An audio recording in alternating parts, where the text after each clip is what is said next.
والأصل في القضاء الكامل وعلى هذا قال ابو حنیفۃ رحمہ اللہ اذا غصب مثلیا فهلك في يده وانقطع ذلك عن ايدي الناس ضمن قيمته يوم الخصومة لأن العجز عن تسليم المثل الكامل انما يظهر عند الخصومة فاما قبل الخصومة فلا لتصور حصول المثل من كل وجه۔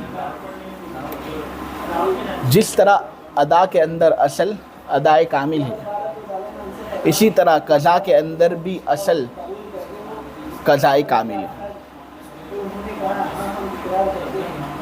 لہٰذا اگر کوئی چیز ذمے کے اندر واجب ہو چکی ہے لیکن وہ آدمی اس واجب شدہ چیز کو اس کے مستحق کے حوالے نہ کر سکا،